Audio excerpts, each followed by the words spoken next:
¿Qué son las grasas? A ver, ¿qué son cuando decimos grasas? Entonces, cuando hablamos de lípidos, básicamente estamos hablando lo voy a poner acá, son cadenas de carbohidratos.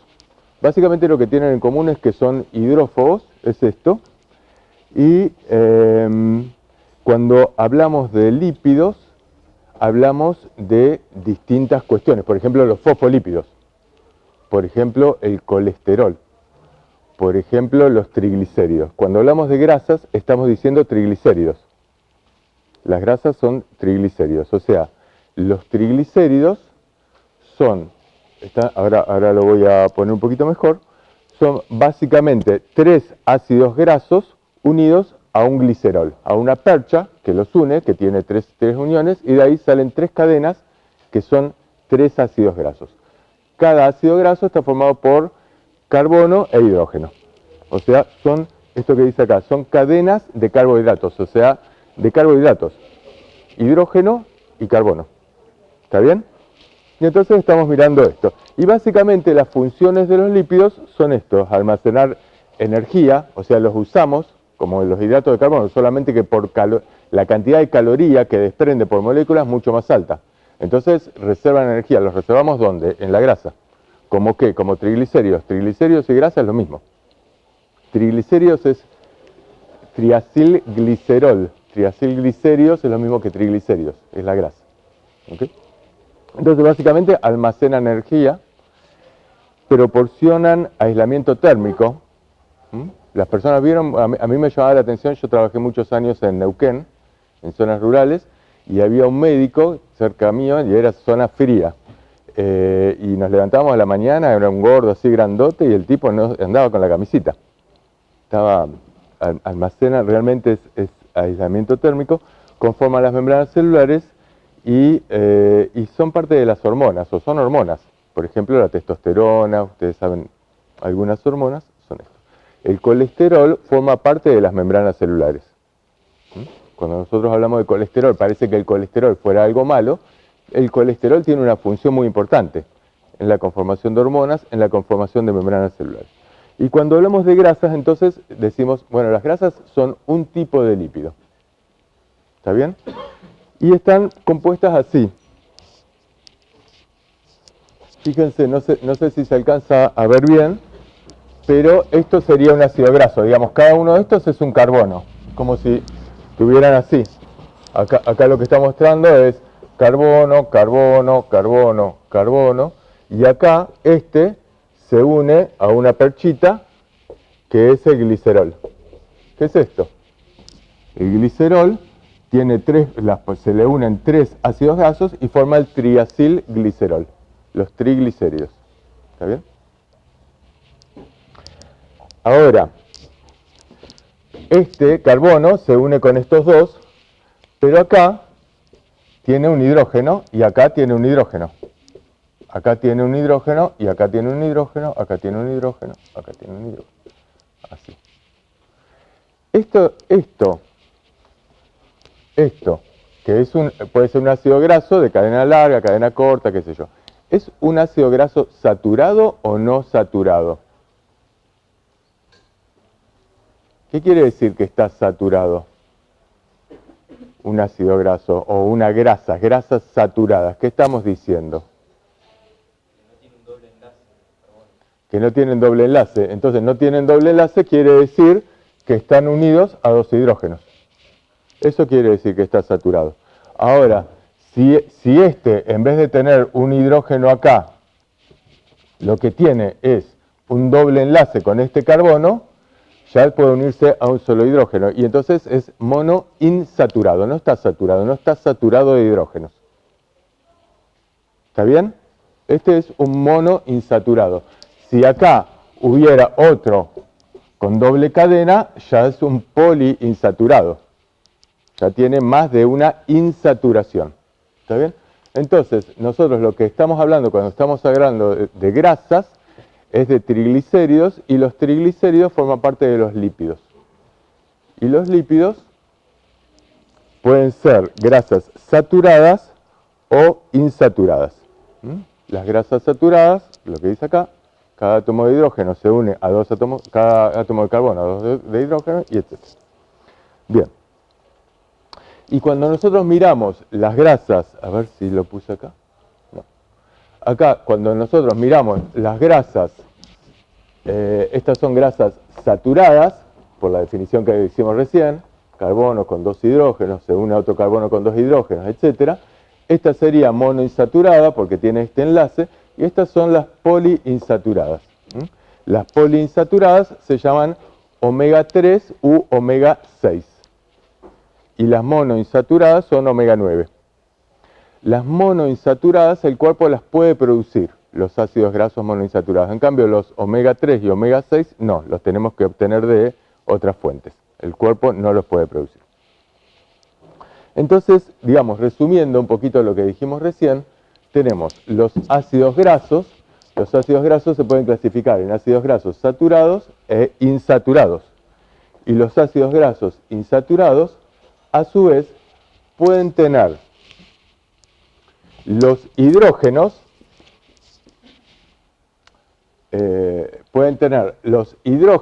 estos por ejemplo, este hidrógeno y este hidrógeno del mismo lado. ¿Vieron cuando nosotros hablamos de transgénero? ¿Se acuerdan? Transgénero, decimos, transgénero significa atravesar el río. Trans es, en términos romanos, el que vive del otro lado, digamos. Trans significa que este tiene un hidrógeno de este lado y este tiene un hidrógeno de este lado. Y eso es un trans. En cambio, es cis si tiene los dos hidrógenos del mismo lado. Entonces, las grasas se clasifican en grasas trans y grasas cis. ¿Se entiende? Un triglicérido no necesariamente tiene los tres ácidos grasos iguales. Puede tener un ácido graso con los hidrógenos de un lado, o monoinsaturado, el otro no, etc. Pero predomina uno u otro. ¿Está bien? ¿Me siguen bien? Y entonces ahí entramos en esta clasificación que es grasas trans y grasas cis.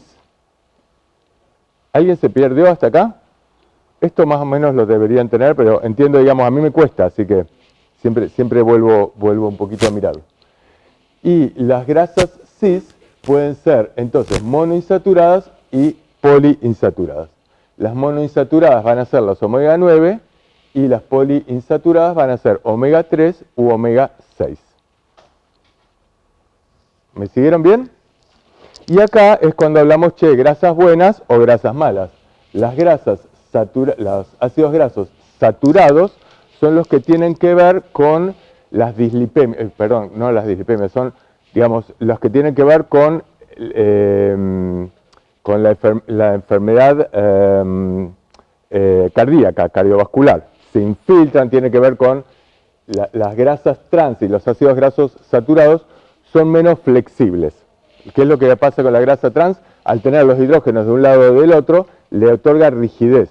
Y entonces estas grasas que forman parte de las membranas celulares hacen que las membranas se vuelvan rígidas y se rompan fácilmente. Y entonces ya entramos en un problema. Si hay muchas grasas trans en el cuerpo o muchos ácidos grasos saturados, entonces se vuelve más rígido todo el sistema y entonces tiende a romperse.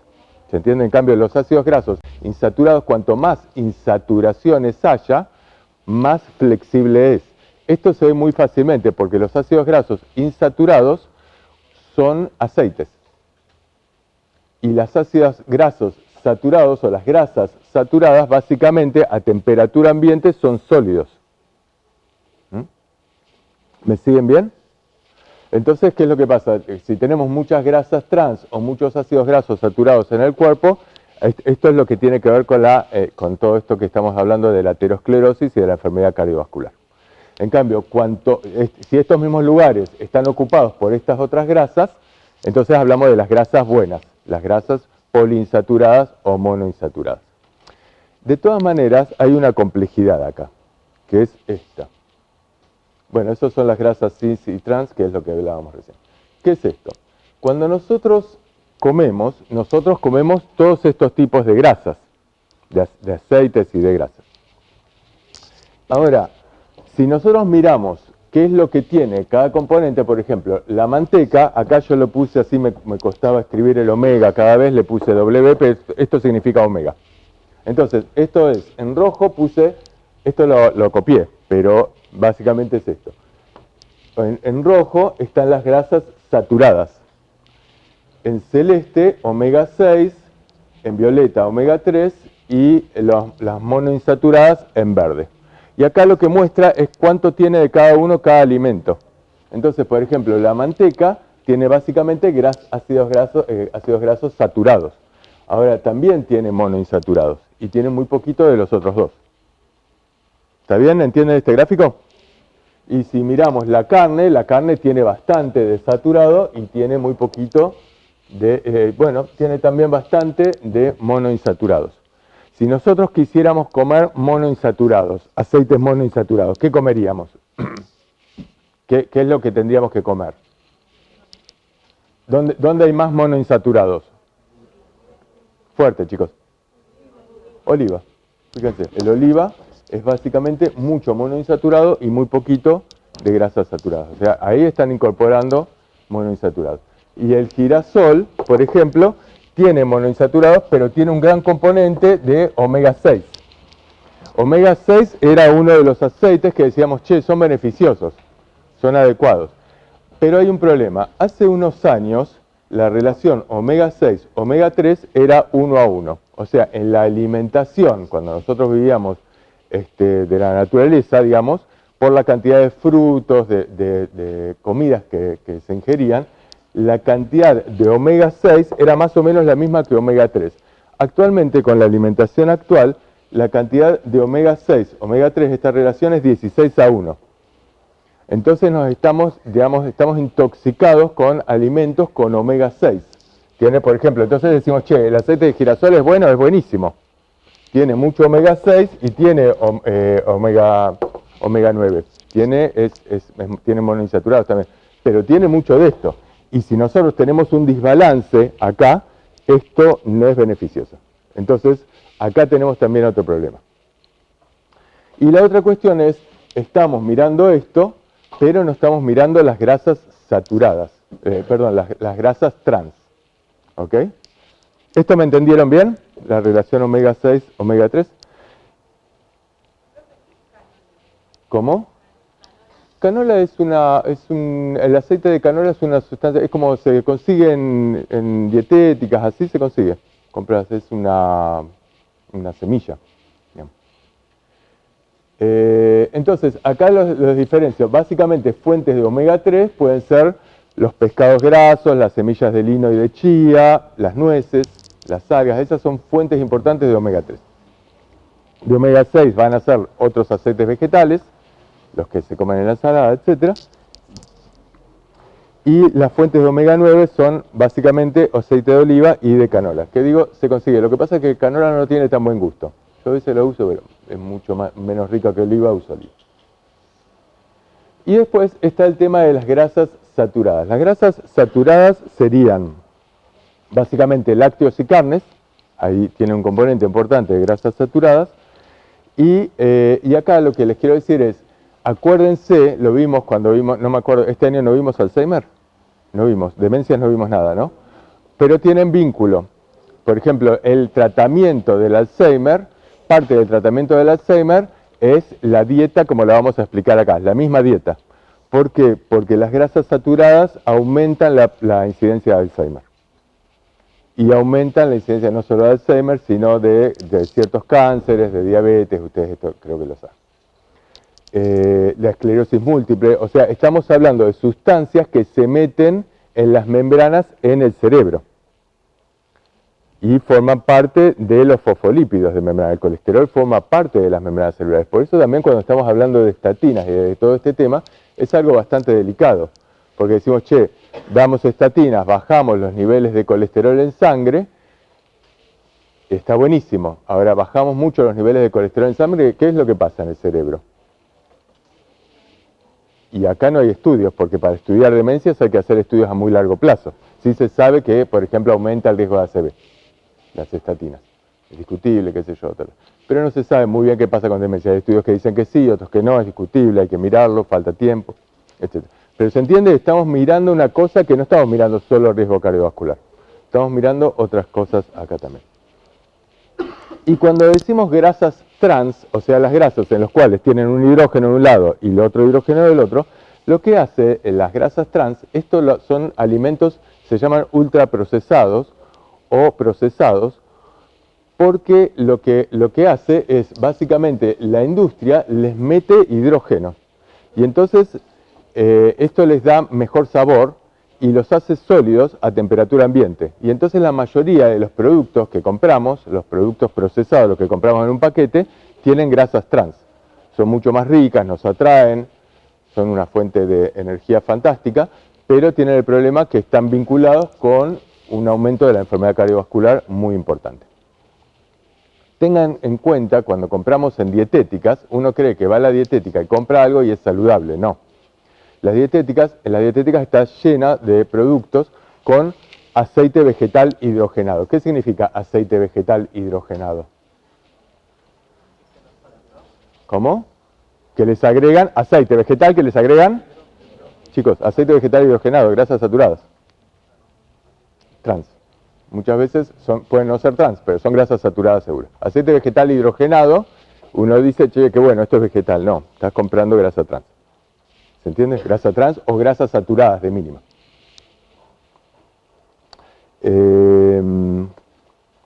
Bien, ¿qué pasa cuando calentamos?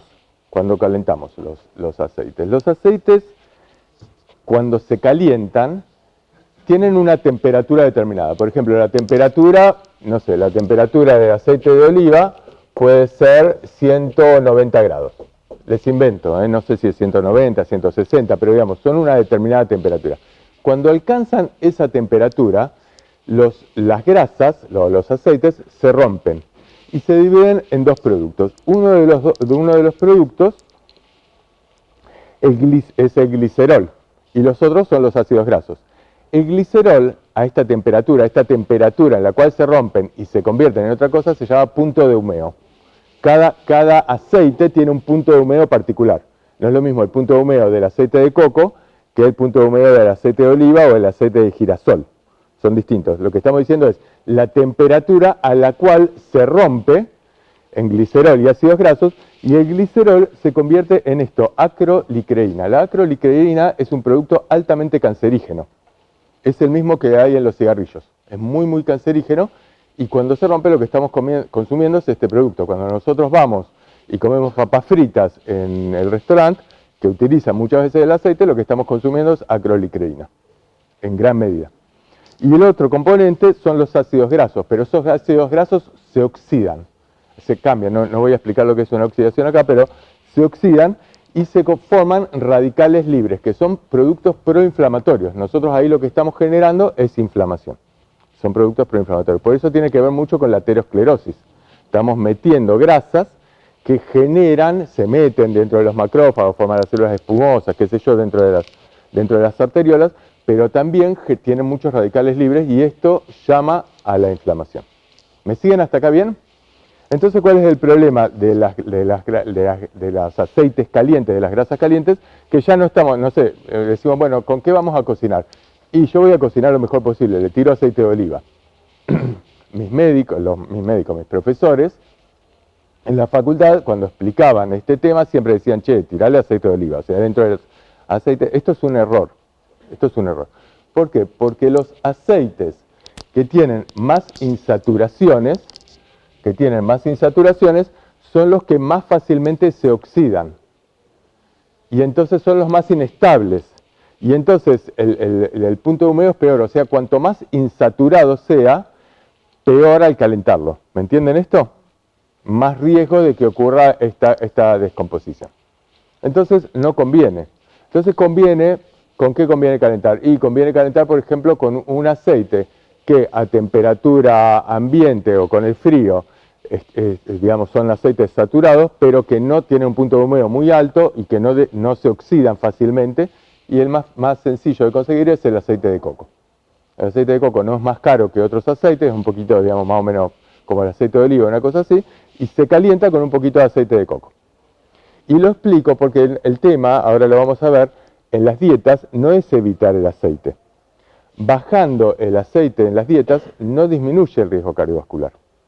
Lo que hay que hacer es las dietas que han demostrado disminuir mortalidad son las dietas que han modificado, que tienen modificado el tipo de aceite. Cuando hablamos de dieta mediterránea, usan otro tipo de aceite. Tienen nuez, tienen aceituna, es otra cosa. También tienen aceite de oliva, pero no están, ¿se entiende esto? Pero no es que no tienen aceite, no es que no tienen grasas.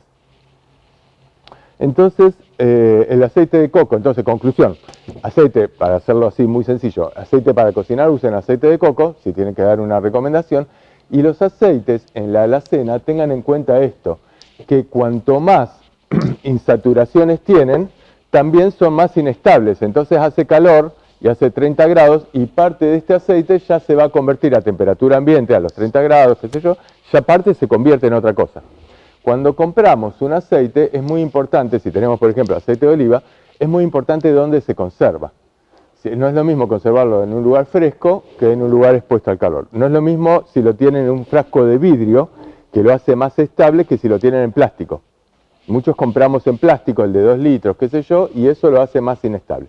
No es lo mismo que sea primera prensión en frío, en lo cual cuando ustedes compran el aceite de oliva, están diciendo primera prensión en frío, están sacando un aceite de alta calidad, que es un gran componente monoinsaturado, que los que no, es aceite de oliva.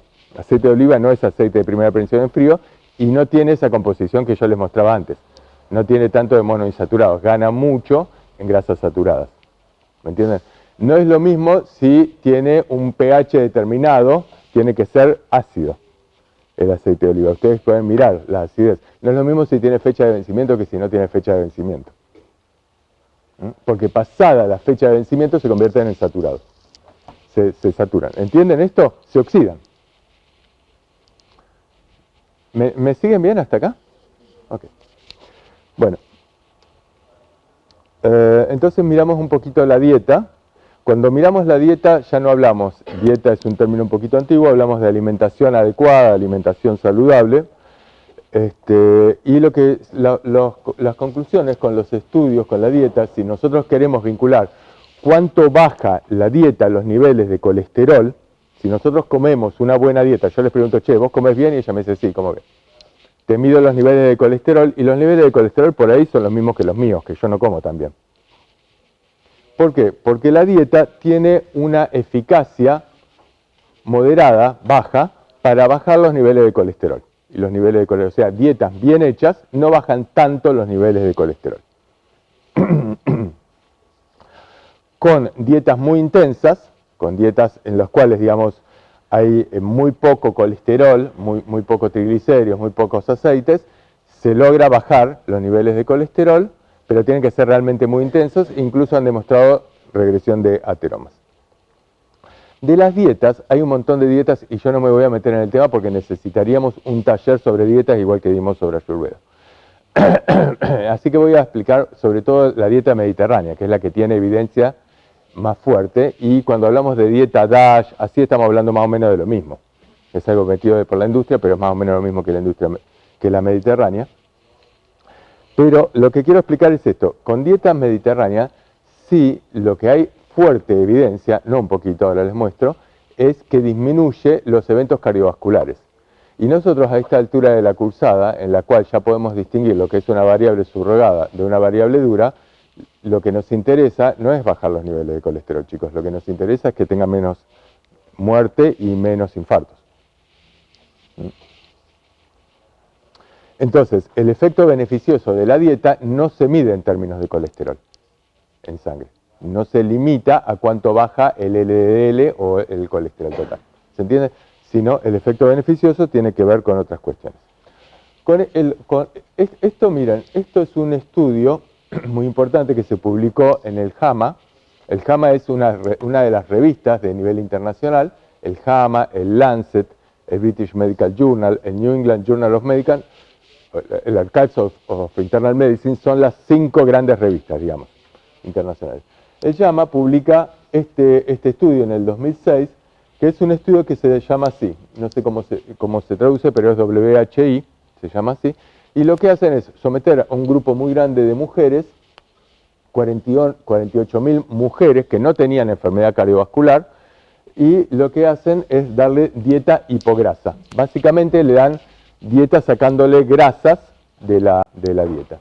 y lo que miden es cuántas se mueren al tiempo o cuántas tienen infarto. Y les da, y miden los niveles de colesterol, van midiendo los niveles de colesterol, y los niveles de colesterol son básicamente lo mismo, no hay grandes diferencias.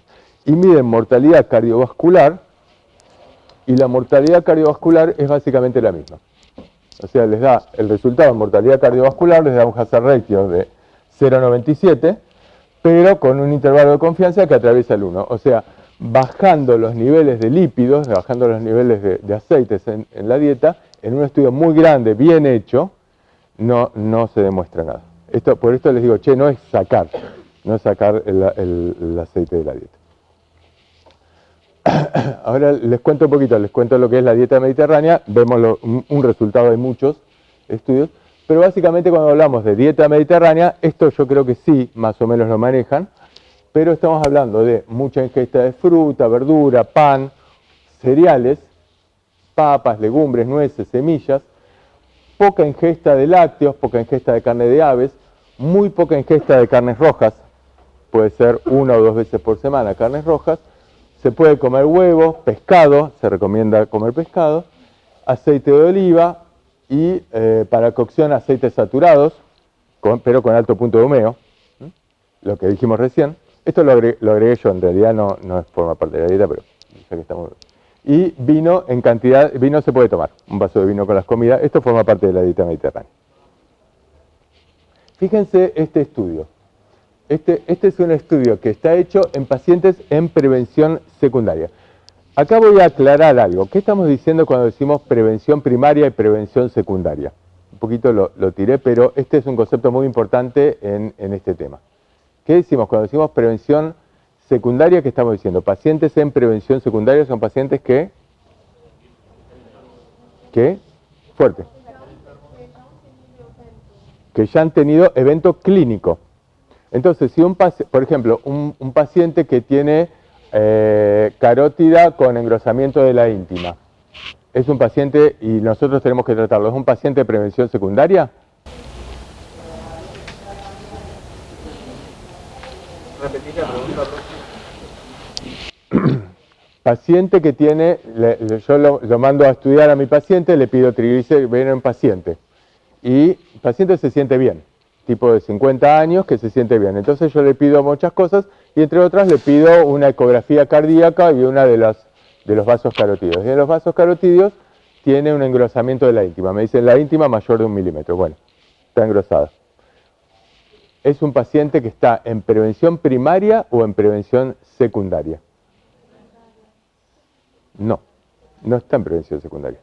Porque cuando vuelvan a repetirme el concepto de prevención secundaria, es un paciente que tuvo un evento clínico.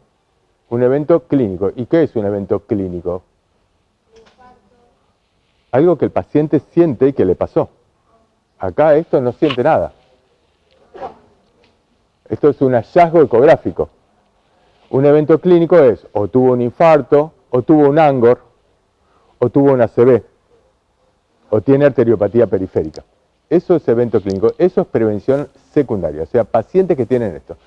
Lo que pasa, y yo lo quiero aclarar muy bien, porque las guías, cuando nosotros miramos, espero llegar al final de la clase, el consenso argentino de dislipemias, hecho por la SAC, la Sociedad Argentina de Cardiología, en 2018, cuando te dice, bueno, en prevención hay que atender a todos los pacientes en prevención secundaria, darle estatinas. Por ejemplo, bueno, los que tienen un engrosamiento de la... No, eso no. Eso es un exceso que avanzan sobre situaciones que no son eventos clínicos, que no están descritos en otros consensos, que a alguien ahí se le ocurrió, bueno, esto lo agregamos. ¿Se entiende? Por eso les digo, ojo con el manoseo, hay mucho manoseo chiquito acá. Evento clínico es esto que dijimos, cardiopatía isquémica, accidente cerebrovascular, o arteriopatía periférica, no es otra cosa. Diabetes o insuficiencia renal, la Sociedad Argentina de Cardiología no los consideran pacientes en prevención secundaria. ¿Son pacientes con alto riesgo? Sí, con alto riesgo cardiovascular, pero no los considera pacientes en prevención secundaria. ¿Se entiende? Otras guías, la NICE, sí los consideran prevención secundaria, pero vamos a seguir el consenso argentino, más o menos, criticándolo. pero entonces esto no lo consideran. Igual vamos a ver que no tiene tanta importancia. Pero entonces cuando decimos prevención secundaria son pacientes que han tenido, en este caso tuvieron un IAM, tuvieron un infarto de miocardio. Y estos pacientes menores de 70 años con un colesterol total mayor de 240, los sometieron a dos cosas. O les daban dieta o no, una dieta adecuada, pero no era dieta mediterránea, y lo que evaluaban como outcomes era muerte coronaria o infarto de miocardio. El seguimiento se hizo a 4 años, y fíjense esta diferencia. Esta era la dieta de los pacientes con dieta mediterránea, estos pacientes con dieta prudente, y acá lo que estamos mirando es muerte cardíaca o infarto de miocardio a los 4 años. ¿Entienden bien esto? ¿Entienden el gráfico? Fíjense, les daba un hazard ratio, acá no lo puse, lo saqué o me olvidé, pero les daba un hazard ratio altísimo. Les daba, era un 0,37, esto, 0,37, 0,30, una cosa así. O sea, les bajaba más o menos un 60%. Esto no lo hace casi ningún medicamento. El riesgo cardiovascular, no estamos mirando lípidos, estamos mirando, posibilidad de muerte. Entonces, estamos hablando de una dieta que lo baja. Ahora, es cierto en pacientes en prevención secundaria.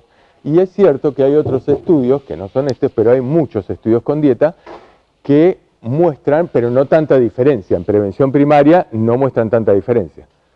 ¿Por qué no van a mostrar tanta diferencia? Porque la probabilidad de que ocurra el evento es menor en pacientes en prevención primaria. O sea, necesitas un estudio mucho más grande. ¿Se entiende? Entonces, los números son menos significativos, pero siguen siendo significativos. No se los puse porque la clase es larguísima y en hora y media es imposible. Pero hay muchos estudios y en general, cuando uno mira el funnel plot, o sea, la tendencia, va todos hacia el mismo lado. Se entiende tanto en prevención primaria como en prevención secundaria.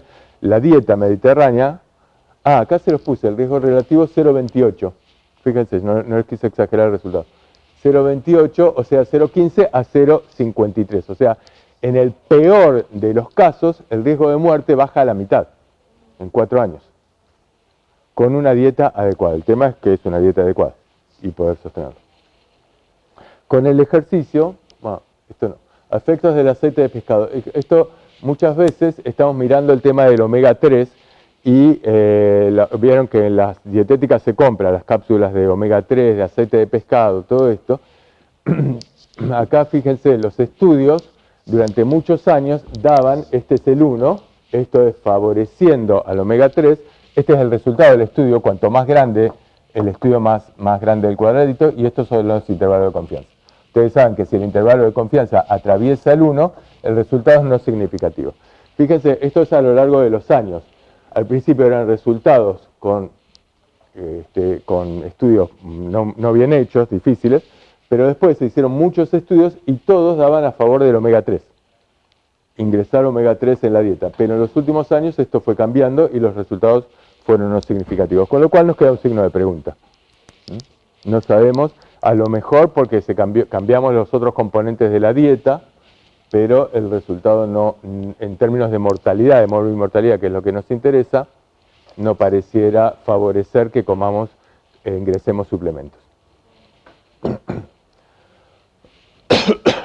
En la práctica, cuando estamos frente a pacientes, yo este esquemita lo uso. El otro día vino un paciente muy enojado porque la psiquiatra le daba a su hijo risperidona. Entonces me dice, desde que está tomando risperidona, toma risperidona y alguna otra cosa, me dice, y mi hijo se puso así.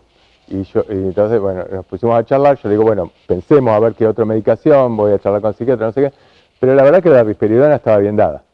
Y el pibe necesitaba risperidona, tenía un problema importante. Pero entonces nos pusimos a charlar con este hombre y le digo, mirá, y usé este esquema. Y digo, ¿qué pasa? ¿Vos qué comés? ¿Y qué come tu hijo? Porque el hombre también, un tipo importante. Y claro, es mucho más fácil discutir y sacar el medicamento, pero en realidad el tipo come grasas saturadas, era un albanil que comía grasas saturadas, pero...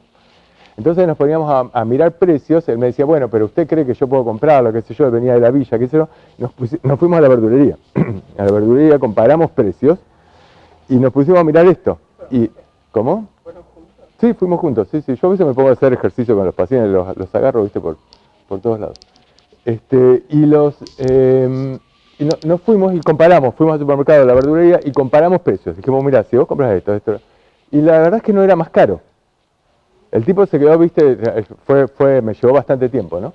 Pero se queda, claro, pero comparás y no hay gran diferencia. Él podía comprar verduras, yo decía, che, si en vez de hacer la salsa comprando el paquete, vamos al supermercado, miramos cuánto sale las latas o el paquete de salsa de tomate, y vamos a la verdulería y miramos cuánto sale el tomate, y no estás gastando más. Y lo haces con tomate en vez de hacerlo con porquería. ¿Viste? Así de simple. Que no tiene los conservantes, no tiene la sal, no tiene los agregados que le dan el sabor. No tiene todas estas cosas. Entonces, básicamente estamos hablando de esto, ingresar frutas y verduras, aumentar los cereales integrales. Acá el tema del déficit en Argentina, especialmente hay un estudio, yo no se los agregué, pero que es un estudio importante, que básicamente lo que hay es un enorme déficit en ingesta de legumbres, en lo que son porotos, en lo que son lentejas, en lo que son legumbres y en granos. Granos, en general, nosotros cuando pensamos en granos, en el mejor de los casos pensamos en arroz, y con suerte en arroz integral, con mucha suerte en arroz yamaní, y nos olvidamos que existe el mijo, que existen otros granos, que son los semicereales, digamos. Los lácteos, acá hay toda una discusión, lácteos sí, lácteos no, en la literatura, frutos secos, el agua tratamos de que no sea clorada, esto lo estamos mirando ahora en antibióticos, carnes magras con moderación, aumentar la ingesta de pescado y reducir básicamente las grasas trans. Esto es lo que estamos hablando. La actividad física tiene mucha evidencia. Acá está, fíjense, esto es un resumen de la evidencia, los mismos términos que miramos recién, pero disminuye morbilidad, o sea, disminuye infartos, etcétera, y disminuye mortalidad en enfermedad cardiovascular en general. Hay muchísima evidencia, hay muchos estudios, hay algunos que cruzan esto, pero la mayoría tiene una tendencia, esto es lo que se llama el funnel plot. Cuando uno mira el metaanálisis, si hay muchos estudios para un lado y muchos para el otro, y no le creo demasiado. Quiere decir que es muy heterogéneo. Pero si toda la tendencia es hacia un lado, algunos cruzarán el uno, pero otros no, qué sé yo, y más bien le creo. Le miramos, es el grado de heterogeneidad, se mire con el chi cuadrado o con el funnel plot, lo que ustedes quieran. Bueno, resumiendo esta partecita, dieta saludable no modifica demasiado el nivel de colesterol LDL, pero se asocia a menor riesgo cardiovascular. La actividad física tiene fuerte evidencia de disminuir mortalidad. La dieta no necesariamente es hipograsa, sino cambiar el tipo de grasas, o sea, sacar grasas saturadas y sacar las grasas trans lo más que podamos y agregar los otros tipos de aceites. Y la dieta mediterránea es un buen modelo, con todas las variantes que encontrarán en la literatura. No me voy a meter con otras dietas, es súper interesante el tema, pero en principio debería estar hablando Cintia de eso, porque, qué sé yo anoche me comí un chori. Así que es como, ¿viste? A mí me cuesta, digamos, yo puedo hablar de tabaquismo. Pero en general soy bastante respetuoso con la dieta, pero no tanto.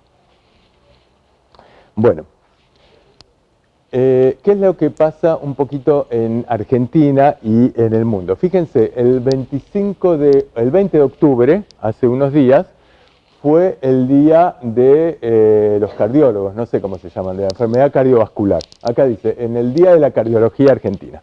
Entonces, en el Día de la Cardiología Argentina, les hacen entrevistas a los cardiólogos, y los cardiólogos dicen esto, dicen, che, en Argentina las enfermedades cardiovasculares son la principal causa de muerte, lo mismo que escuchamos siempre. Y dice, el control de los factores de riesgo, un pilar fundamental, pero en Argentina este aspecto enfrenta serias dificultades. Según una encuesta reciente realizada por la SAC, la Sociedad Argentina de Cardiología, el 45% de los cardiólogos y clínicos del país ha observado un aumento en el abandono del tratamiento con estatinas, medicamentos esenciales para reducir el colesterol, LDL y prevenir infartos. Este fenómeno, y toda la nota es lo mismo. No hay una palabra sobre dieta mediterránea. Es, che, la gente no toma estatinas y esto aumenta el riesgo cardiovascular. Entonces, acá, la pregunta mía, primera pregunta, es para ustedes, cuando estamos mirando colesterol, si el colesterol es, ya sabemos lo que es una variable subrogada, espero, a esta altura de la cursada, si es una variable subrogada válida o no. para ustedes con los conceptos que manejan hasta ahora. No se dejen influenciar por mí, por favor, pero con los conceptos que manejan hasta ahora. Digamos, desde Villiquen hasta la última materia que cursaron. Colesterol. ¿Cuánta bola le damos? ¿Es una variable subrogada? ¿No lo es? Si es una variable subrogada de qué? Y si es una variable subrogada válida. Todas estas son preguntas que ya a esta altura ustedes manejan. Yo creo que con lo que vimos ahora hace un rato, con la evidencia que estuvimos viendo, me parece que podrías pensarlo como hacer un parámetro bioquímico que podría evaluar como el riesgo de aterosclerosis por toda la fisiopatología. Creo que, por la evidencia, por los estudios el WI, por ejemplo, el de la dieta hipográfica y demás, no demostró que reduciendo el colesterol se reduce la variable clínica. Sí, pero fíjate que en el WI tampoco bajaba mucho el colesterol. Viste que te mostraba, bajó muy poquito el riesgo cardiovascular, pero tampoco bajó mucho el colesterol, porque justamente la dieta no modifica tanto los niveles de colesterol. Así que en realidad todavía no miramos la evidencia. Bueno. Para ustedes, piénselo. Es necesario para modificar algo, para aprender, tenemos que modificar algo. Para modificar algo, el primer punto es hacerse una pregunta, chicos. Si no es, bueno, ¿cómo?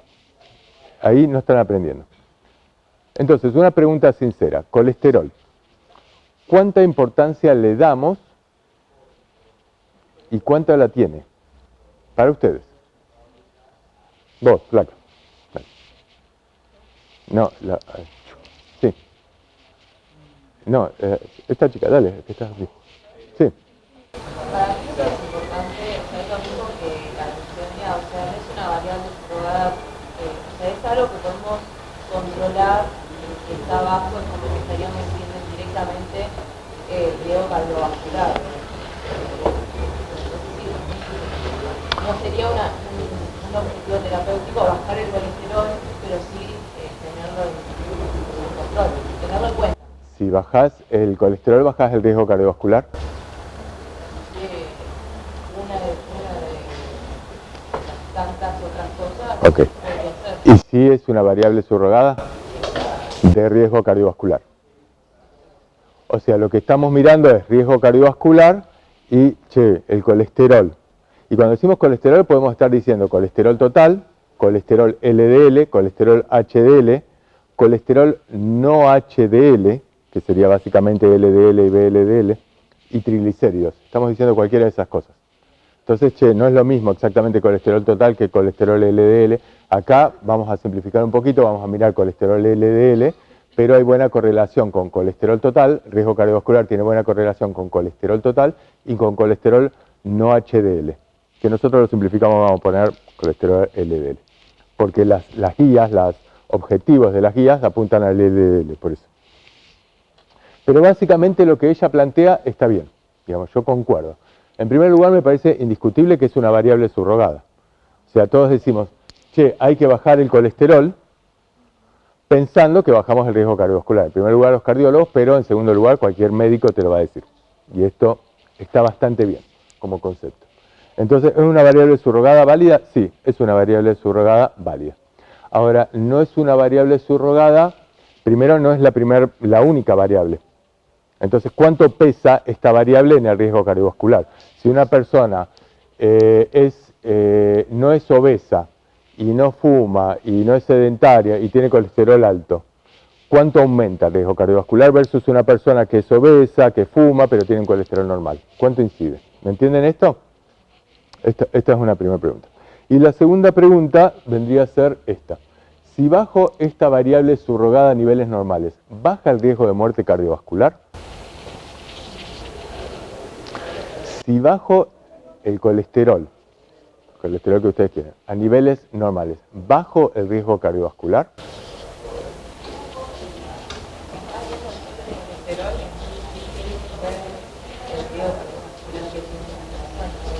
Pero es un componente del riesgo cardiovascular, todos aceptamos esto, ¿no? Entonces, yo digo, que es un componente quiere decir, si lo tiene alto, ¿tiene más riesgo cardiovascular? ¿Sí o no? Juéguense, sí. Pues estamos diciendo eso. Es una variable subrogada alta. Quiere decir que si aumenta el colesterol, aumenta el riesgo cardiovascular. Si lo bajo, ¿baja el riesgo cardiovascular? depende, o sea, podríamos asumir que sí, porque sabemos que un gran componente de enfermedad aterosclerótica, esto que decíamos que conforma la placa, que es más rígida, digamos, que se rompe fácilmente, pero para saber si la variable subrogada es válida o no, tendríamos que tener un ensayo clínico. Claro, fíjense que no es la misma pregunta, porque el problema es que lo asumimos en todo. Che, los diabéticos, ¿qué tienen? Y tienen la glucemia alta. Bajando la glucemia a niveles normales, ¿baja mortalidad? Depende. Si vos lo bajás es con un inhibidor de PP4, no bajó la mortalidad. Si lo bajás con la metformina, y no sabemos si baja la mortalidad. Si lo bajás con sulfonilurea, no hay ninguna evidencia de que baje la mortalidad. Y si lo bajás con inhibidores de PP4 que no la bajan, pero disminuye mortalidad. O sea, que una cosa sea, que una variable subrogada sea alta, significa, che, es una variable subrogada. Bajarla a niveles normales, de cualquier manera, ¿es lo mismo o no? No es lo mismo. Y acá tenemos un enorme problema, porque todas las guías asumen que sí. Todas las guías en este momento, y lo asumen con evidencia. Y es un enorme problema. Miren, yo para preparar esta clase y otras anteriores, me metí, por ejemplo, en el Australian Prescriber, el prescriptor australiano, Australian Prescriber, que es un boletín independiente de la industria, divino. Entonces encontré uno súper reciente que habla de esto, dice dislipemias, cómo bajarlas, qué sé yo, dije, listo, me engancho con esto, se los paso a los chicos como bibliografía, el único problema era que estaba en inglés, trato de evitar un poquito con ustedes la Biblia en inglés si puedo, pero estaba bárbaro. Entonces me la puse a leer y dije, armo la clase con esto, sigo esto y después más o menos. Ahora, a medida que avanzaba la clase, dije, me encontré con esta cuestión, che, los niveles de LDL y de colesterol son un factor de riesgo cardiovascular, qué sé yo. Entonces hay que bajarla y no importa cómo la bajes, baja el riesgo cardiovascular. Y esto era una frase de ahí. Yo digo, che, esta frase no va. Esto no va. Y empecé a encontrarme frasecitas, pero frasecitas dentro de un contexto que estaba bien. Pero esto era una. No es lo mismo bajarla de cualquier manera. No es lo mismo bajar la glucosa de cualquier manera. Y no es lo mismo bajar la presión de cualquier manera. Sabemos que si bajamos la presión arterial, ¿es una variable subrogada de riesgo cardiovascular? Claro. Ahora, si la bajamos muy rápida, te puede aumentar la nifedipina, que aumenta el riesgo cardiovascular si la bajamos muy rápido. El sprint, que te dice bajala a niveles menores de 130, qué sé yo, y discutible. O sea, no es lo mismo que una cosa que esté alta sea un factor de riesgo, que bajarla disminuye ese factor de riesgo. ¿Se entiende? No es lo mismo de cualquier manera. Esto es lo que vamos a poner un poco en discusión, porque acá es donde ha avanzado tremendamente la industria. Y esta es la complejidad del tema. Entonces, en primer lugar, estamos de acuerdo con las estadísticas. Una enorme causa de esto lo saqué, digamos, tipo crónica, porque me gustó así, pero es cierto esto, 1 de cada 3 muertes en el país es por causa cardiovascular, esta más o menos representa 100.000 muertes, es mucho, y en Argentina, esto, si miramos a lo largo de los años, desde el 97 hasta el 2022, esto fue mejorando hasta cierto punto y luego tiende a estabilizarse, o estos son mujeres, en el caso de mujeres, a subir. La mortalidad cardiovascular en estos últimos años en mujeres fue mayor que en varones, cosa que a veces cuesta mirar un poquito. Y la otra cuestión es, cambia con el nivel de ingreso. Fíjense, ¿ustedes saben lo que son los quintilos? ¿Qué es un quintilo? Un quintilo, un quinto. Quintilo, ¿qué le suena? Es la población dividida en quintos, o sea, en 20%. El 20% más pobre, el 20% no tan pobre, el 20% qué sé yo. Nosotros estamos en el 20%, digamos, acá, porque siempre vamos a tener más pobres por debajo. Pero, digamos, ricos seguro que no somos, digamos, ninguno de los que estamos acá. Pero estamos por acá, qué sé yo. Pero hay gente que está súper hundida y gente que está acá. Ahora, si nosotros miramos por quintilos, el riesgo cardiovascular en los quintilos más bajos siempre supera a los más altos. En general, porque lo que cambia son los factores de riesgo. Los factores de riesgo, o sea, cuando estamos mirando nos olvidamos muchas veces de mirar esta cuestión. El tema, digamos, de qué pasa, quién está más expuesto a riesgo, y son la gente que tiene bajos ingresos. Bien, ¿qué causa la enfermedad cardiovascular? Cuando estamos hablando de enfermedad cardiovascular, quedó claro ya qué es. ¿no? Estamos hablando de esto, estamos hablando del corazón, del cerebro, podemos hablar del riñón y la arteriopatía periférica. Cuando hablamos de cualquiera de estas cuestiones con enfermedad cardiovascular, lo que estamos hablando es de una placa de ateroma. Una placa de ateroma que se mete en el endotelio, ahí en la íntima, por debajo del endotelio, y forma esa placa que en presencia de ciertos factores de riesgo se vuelve inestable y se puede romper. En presencia de hipertensión, de diabetes, tabaquismo. Pero básicamente es una placa donde hay muchos macrófagos que tomaron lípidos, se fueron infiltrando ahí, forman las células espumosas, hay factores proinflamatorios que tienen que ver con los radicales libres, con otras sustancias, y esto tiende a romperse. Y básicamente los hábitos que influyen son los que estamos mirando, la dieta, el sedentarismo, la sal, las calorías o el hecho de fumar. Esto incide en los factores de riesgo. Ahora, ¿cuánto incide, qué importancia, esta era la pregunta que yo les hacía antes, qué importancia tiene la dislipemia como factor de riesgo cardiovascular? Entonces miramos algunos estudios, hay uno que se publicó en el Lancet en el 2004, que es el Interheart, toman 29.000 pacientes con infarto de miocardio de 52 países. Esto obviamente es un estudio ecológico, o sea, tiene la falacia ecológica. Acuérdense el tipo de estudio, estamos mirando un tipo de estudio que tiene bastantes falacias, pero cuando calculan cuánto riesgo le atribuimos a la dislipemia, es muy importante como factor de riesgo, no es una pavada. Un 54% es un montón.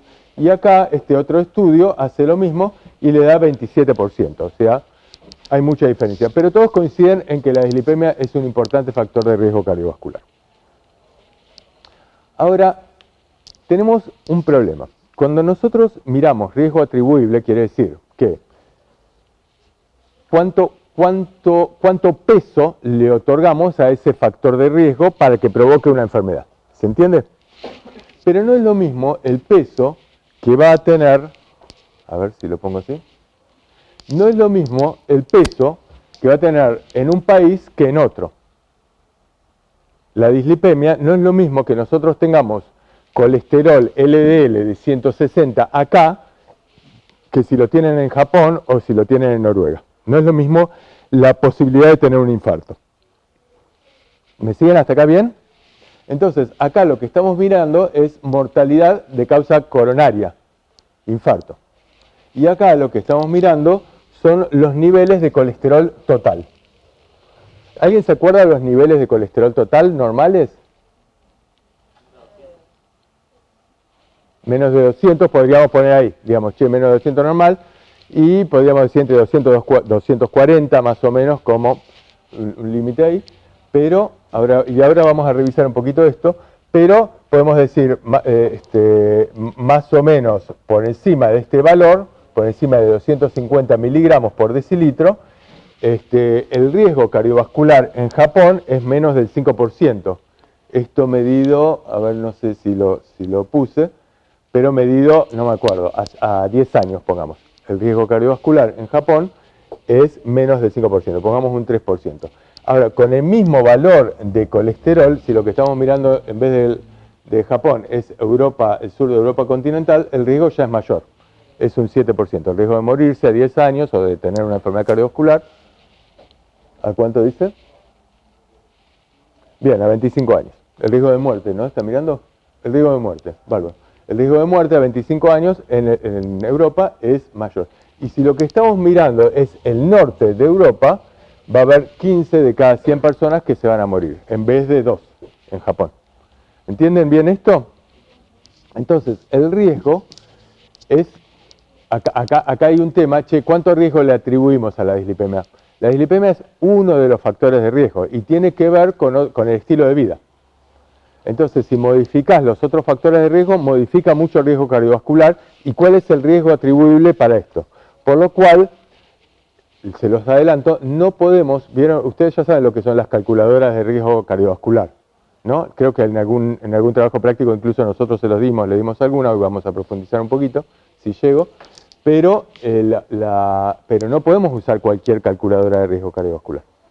Y tampoco podemos usar la misma calculadora de riesgo cardiovascular para la población que vivía acá en Argentina hace 20 años que ahora, porque el riesgo cardiovascular, el riesgo atribuible cambia. ¿Me siguen bien con esto? ¿No se perdieron? Cuando miramos en la enfermedad coronaria, básicamente los lípidos que son responsables, a lo largo de los años se siguieron, estos que les dije, colesterol total, etcétera, pero básicamente podemos mirar triglicéridos, HDL y colesterol LDL. Cuando miramos los triglicéridos, pasa esto: si los triglicéridos los ajustan con otros factores de riesgo, pasa de aquí a acá. O sea, pasa a ser así. O sea, no hay una muy buena correlación entre nivel de trigliceridemia y riesgo cardiovascular.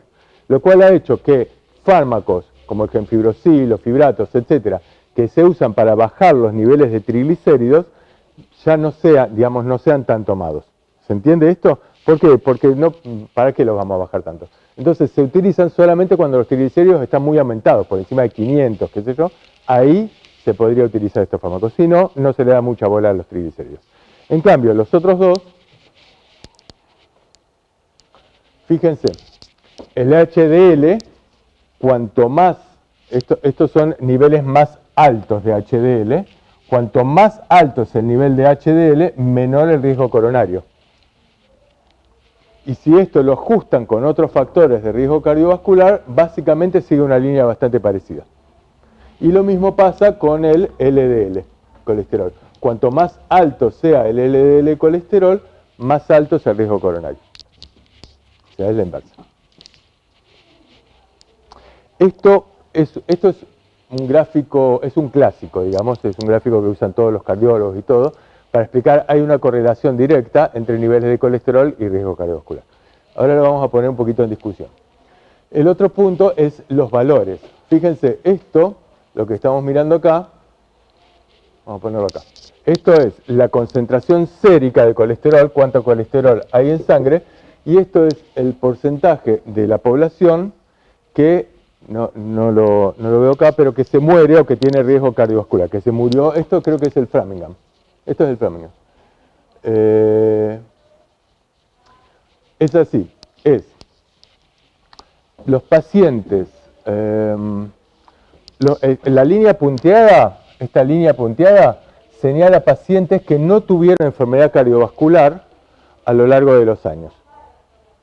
Entonces decimos, che, de pacientes que tenían, por ejemplo, 220 de colesterol, a lo largo de los años desarrollaron enfermedad cardiovascular un 25%. La línea llena es la que desarrollaron. Desarrollaron enfermedad cardiovascular un 28% y no desarrollaron enfermedad cardiovascular un 26%. ¿Me siguen? ¿Me entienden el gráfico? Línea punteada es pacientes que no desarrollaron enfermedad cardiovascular.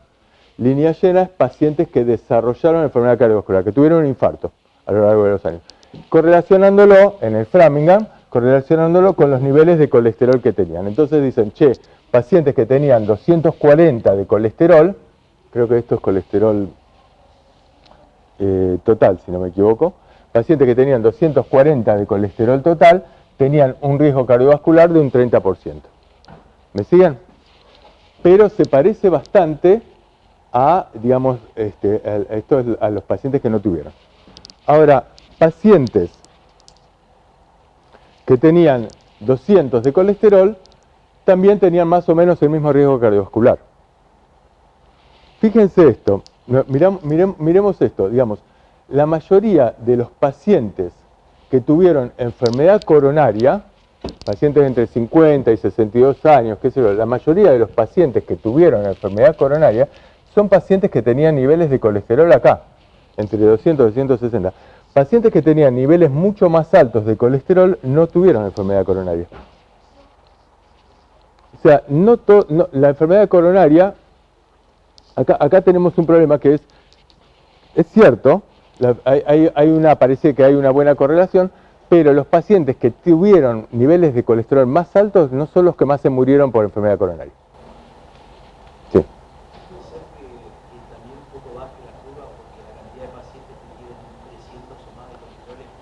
Sí, pero acá no estás midiendo, estás midiendo simplemente esto. En función de la cantidad de colesterol que tenés, ¿cuál es tu probabilidad de muerte? Tu porcentaje de muerte. No está, porque yo lo pensé, digo, bueno, está midiendo otra cosa que es una curva de frecuencia acumulada. A mí me parece que no, que está midiendo otra cosa. Está diciendo, che, ¿cómo para mirarlo? Entonces yo digo, porque esto hay que contextualizarlo con los otros factores de riesgo. Siempre parece que fuera un factor aislado y no es un factor aislado. Y este es un tema importante. Y el otro punto, esto es un estudio mucho más reciente, el Framingham es uno de los estudios pivotes en enfermedad cardiovascular, esto es un estudio que se hizo en Estados Unidos, pero en el 2020, fíjense, lo que estamos mirando es, en Estados Unidos, en todo Estados Unidos, la cantidad de personas muertas por enfermedad cardiovascular. Y la cantidad de personas muertas por enfermedad cardiovascular lo señalan con esta línea azul. Entonces dicen, estos son años.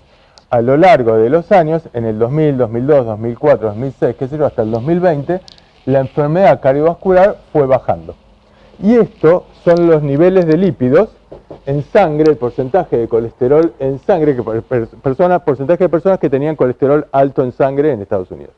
En la década del 80 se descubrió la lovastatina, la primera estatina se descubrió en la década del 80, en el 87 creo, algo así. Y desde entonces empezó una campaña muy fuerte, sobre todo a partir del 2012, 2013, para que la gente, acá desde el 2013 es cuando se incorporan en los consensos, que la gente tiene que tomar estatinas. Muy, muy importante. Y entonces lo que estamos viendo acá es, a medida que pasan los años, disminuye el riesgo de muerte y disminuye la cantidad de colesterol que la gente tiene en sangre. Pero acá sigue disminuyendo la cantidad de colesterol que la gente tiene en sangre y el riesgo de muerte aumentó.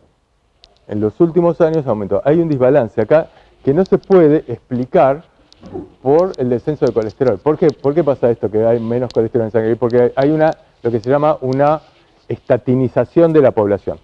La mayor parte de la población se dice, che, a partir de un 10% de riesgo, toda la gente tiene, de riesgo cardiovascular, toda la gente tiene que tomar estatinas. ¿Y quiénes tienen más de 10%? Y yo. Yo soy varón, tengo más de 55 años, puedo tener un colesterol de 200, chau, tomate la estatina. Entonces mucha gente con este criterio toma estatinas. ¿Bajó el riesgo cardiovascular? No, aumentó. Y esto también es para ponerlo en discusión. ¿Cuánto es el riesgo atribuible en forma aislada? No se lo puede atribuir en forma aislada. No estamos discutiendo que la dislipemia sea un factor de riesgo cardiovascular. Estamos discutiendo que se lo toma en forma aislada como factor de riesgo cardiovascular. El estilo de vida se va al carajo, pero le bajamos los niveles de colesterol. No, la gente se va a morir igual. Es esto. Vamos a mirar un poquito la fisiopatología. ¿Están cansados? ¿Están muy cansados? Yo no tengo reloj acá. ¿Estamos? ¿No hay 12?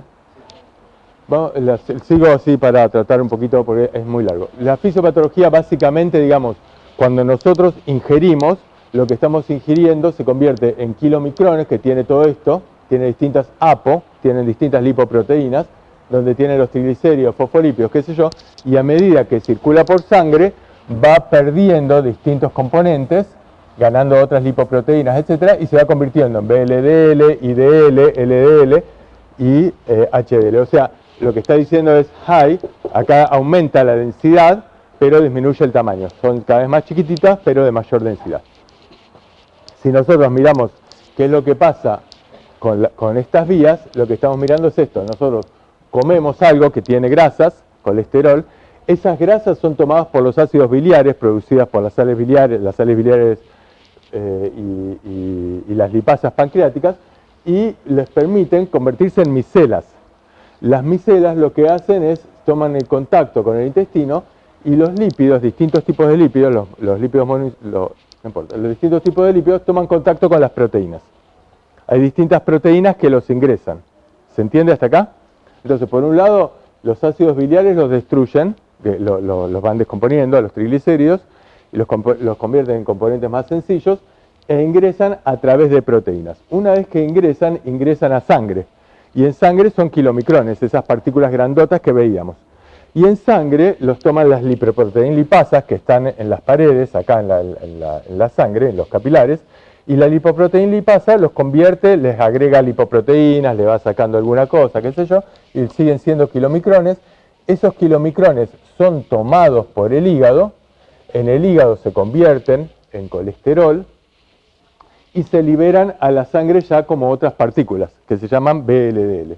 las VLDL nuevamente son tomadas por lipoproteína lipasa, cambia el tipo de apoproteína que tienen, son reconocidos por otros tejidos, se convierten en partículas de densidad intermedia, las IDL en LDL, y las LDL son nuevamente, acá hay receptores de LDL en el hígado que reconocen esas proteínas, y hay receptores de LDL en otros tejidos. ¿En qué tejidos? Por ejemplo, los que los van a convertir en hormonas, las suprarrenales, etc. Y también en los macrófagos. El tema es que los macrófagos se acomodan como células espumosas, se empiezan a llenar de LDL, se acomodan como células espumosas y ahí tenemos la enfermedad macrovascular. De los tejidos vuelven como HDL y son tomados nuevamente por el hígado. ¿Está bien? Entonces, ¿cuáles son los posibles sitios de intervención? Podría ser podría ser, por ejemplo, impidiendo que se unan las sales biliares, lo que hace la colestiramina. La colestiramina impide que se unan las sales biliares a las grasas, y esa es una forma de bajar el colesterol en sangre. Lo que pasa es que la colestiramina se usa poquito, primero porque tiene baja eficacia, y segundo porque lo que terminás produciendo es una esteatorrea, es una diarrea grasa, entonces no tiene mucha gracia. Entonces, bueno, acá podríamos, el otro punto podría ser eso, las proteínas, digamos, impedir la absorción de esas proteínas, que es lo que hace el ezetimibe. El ezetimibe impide la absorción de las proteínas. El problema del ezetimibe es la eficacia. Básicamente eso, tiene eficacia y muy baja eficacia y muy pocos estudios. Lo otro que podríamos hacer es estimular la captación de los kilomicrones en el hígado. Lo otro que podríamos hacer es disminuir la liberación de VLDL, estimular la captación, aumentar la captación en el hígado de las LDL, acción sobre los macrófagos, cosa que por ahora no hay nada demasiado efectivo, y la acción sobre los tejidos extrahepáticos. Estos son los distintos medicamentos, fíjense que son un montón. Y hay mucho en el mercado. Los más importantes son los inhibidores de la hidroximetilglutaryl-CoA, que es la enzima que dentro del hígado es una enzima necesaria para producir colesterol. Si se disminuye esto, se disminuye la producción de colesterol. Entonces, estos son lo que hacen las estatinas. Los fibratos lo que hacen es bajar los triglicéridos. Esto ya lo expliqué, se usan poco por esta razón. Los triglicéridos son una variable surrogada controvertida. Los inhibidores de la absorción de colesterol es el ezetimibe, lo expliqué hace un ratito. Los ácidos omega 3, que ya dije, es discutible cuál es su eficacia. Los anticuerpos monoclonales inhibidores de PCSK9. La PCS, no sé ni cómo se pronuncia en inglés, pero PCSK9 a mí me suena como una ametralladora, pero esto básicamente son anticuerpos que son evolocumab, etcétera, que lo explico ahora en dos palabras. Lo que hacen son la PCSK9 es una proteína que es producida por el hígado y que cuando se une a un receptor de LDL, lo que hace es que ese receptor sea degradado, sea eliminado, ¿ok? Del hígado. En cambio, si no existe esa proteína, esos receptores reingresan al tejido hepático y son reutilizados. Lo que hacen son anticuerpos que disfrazan la PCSK9 para que haya menos receptores de LDL. Esto es lo que hace. Y hay otras sustancias que se llaman inhibidores de PCSK9, que es el inclisiran, que son unas terapias más recientes que lo que hacen es impedir que el ARN mensajero actúen sobre el ARN de transferencia, digamos. Impiden que el ARN de transferencia forme a partir de la orden del ARN mensajero proteínas y se forme entonces la PCSK9. O sea, cuanto menos proteína de esa PCSK9 haya, menos receptores de LDL. Permanece menos receptores de LDL. Y después hay otras sustancias que no son tan importantes y no les voy por una cuestión de tiempo no vamos a ver. Quiero mirar muy rápidamente, pero necesito mirar esto. Les pido un poquitito de paciencia acá. Otro tema es, acá estoy señalando los medicamentos que están en este momento en el mercado, pero hay muchos medicamentos que se retiraron del mercado y que se utilizaron para dislipemias, o que no llegaron a utilizarse y que son eficaces hipolipemiantes. Lo que pasa es que aumentaban la mortalidad. Entonces, por ejemplo, uno puede ser un fibrato, el clofhidrato. Otro puede ser una estatina. Esta estatina aumentaba la mortalidad. No aumentaba la mortalidad por muerte cardiovascular, la aumentaba por rhabdomiólisis, que es un efecto adverso de las estatinas. Esta producía mucha rhabdomiólisis y se tuvo que retirar. Y el torcetrapib, no voy a explicar el mecanismo de acción, ya no están en el mercado, pero eran muy efectivos hipolipemiantes. Bajaban muy bien los niveles de colesterol y mucho los niveles de colesterol LDL, de los más efectivos que se conocen, pero aumentaban la mortalidad. Les digo para pensar esta idea, bajando más el nivel de colesterol, no aumenta esto. Sí. En base a todo el contexto que yo explico antes, los objetivos terapéuticos que podrían plantear van a ser bajar riesgo cardiovascular. Bajar muerte cardiovascular. Ese es el principal objetivo terapéutico. Ok. Les digo, chicos, disculpen, pero me queda muchísimo y quiero un poquito poder explicarles. Avanzo un poquito. El objetivo terapéutico es esto: disminuir muerte, lo mismo de siempre. Muerte y enfermedad cardiovascular. Esto sí lo tomé del Australian Prescriber, este boletín que yo les decía. Estos son los medicamentos que sí están en el mercado ahora. Los medicamentos o la forma de vida. Fíjense, y acá lo que a mí me pareció interesante esto, porque dice cuánto modifican los niveles de colesterol. Entonces dice, modificaciones en los estilos de vida, entonces, reemplazar grasas saturadas con grasas no saturadas disminuye los niveles de colesterol entre un 5 y un 15%. Incrementar, bueno, esto no importa, bajar el peso corporal un 10%, baja los niveles de colesterol un 5 o un 10% del ejercicio aeróbico, consumir una dieta DASH o mediterránea. Acá vemos las estatinas. Estas son las estatinas. Fíjense que las estatinas, simvastatina, pravastatina, atorvastatina, rosuvastatina, bajan los niveles de colesterol mucho más que la dieta o el ejercicio.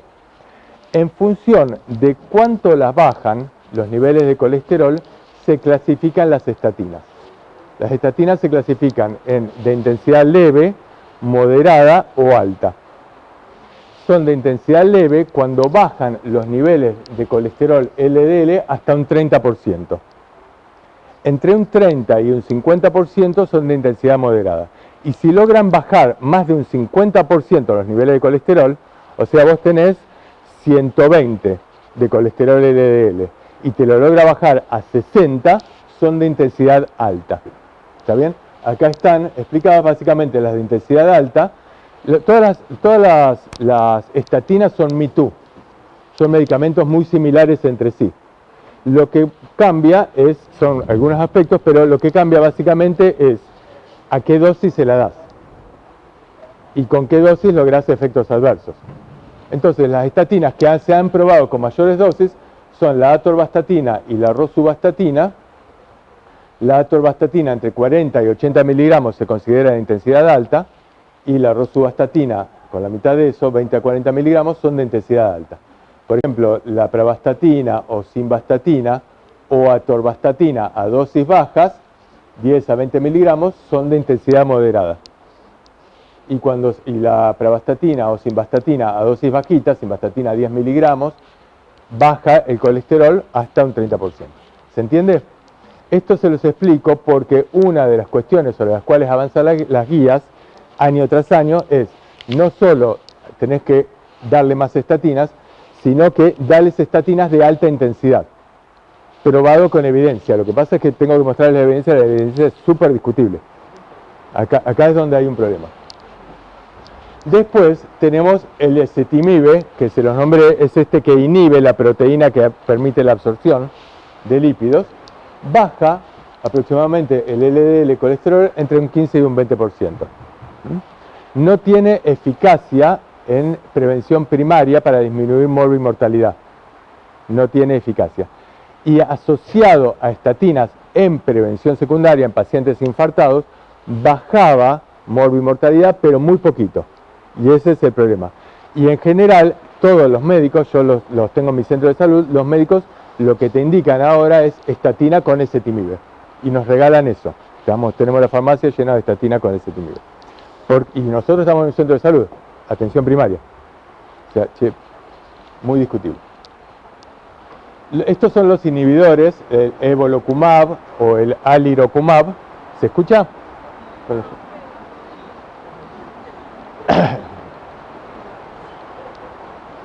Bueno, ahí abajo están los inhibidores de la PCSK9. Alirocumab o evolocumab. Que lo que bajan son los niveles de colesterol mucho más, entre 50 y 70%. ¿Está bien? Acá al lado, lo que les puse es, para resumir de alguna manera fácil, cuál es la eficacia demostrada en términos de mortalidad cardiovascular. No, ahora les explico si llega un poquito a morbimortalidad, pero en mortalidad cardiovascular ya vimos que el ejercicio o la dieta mediterránea tiene alta eficacia demostrada. Las estatinas tienen alta eficacia demostrada también. Cualquier bibliografía que encuentren, cualquier consenso les va a decir las estatinas tienen evidencia fuerte de que disminuye mortalidad. Y esto es así. Lo que pasa es que ahora quiero mostrarles un poquito la evidencia. ¿Qué es lo que pasa? Con esta, ya dije, el ezetimibe no ha demostrado nada demasiado serio, solo en prevención secundaria y muy poquito. O sea, estadísticamente significativo, clínicamente no significativo. Baja mortalidad 2%, 3%. Si tomás ezetimibe durante 5 años, clínicamente no significa nada.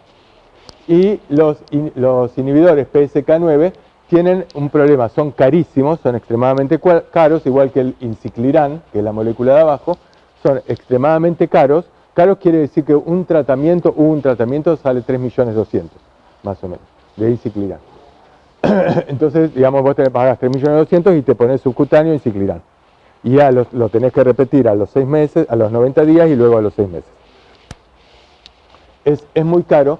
Pero el mayor problema que tiene es que los estudios, que lo que han demostrado es una disminución en mortalidad, pero en términos muy pequeños. Estadísticamente significativo, clínicamente no, es muy poquito, o sea, siempre se los tiene que agregar a estatinas, y esto lo hacen porque las guías lo que dicen es hay que bajar el colesterol lo más posible. Entonces, en general, con las estatinas no alcanza, y como la guía europea en este momento plantea objetivos terapéuticos, hay que bajar mucho el colesterol a 50 o a 70, hay que agregarle esto.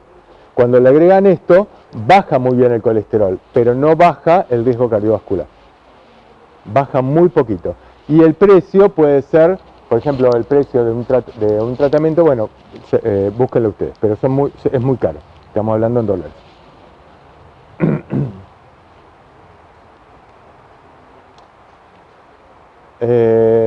Las estatinas básicamente lo que hacen es inhibir la hidroximetilglutaryl-CoA, impide la absorción del colesterol y se les atribuye un montón de otras propiedades.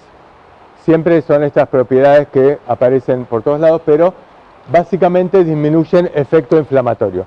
Entonces, quizás la eficacia demostrada por las estatinas en prevención de enfermedad cardiovascular no tiene que ver solo con su posibilidad de bajar el colesterol, sino con estas otras propiedades, con los efectos pleiotrópicos que le dicen.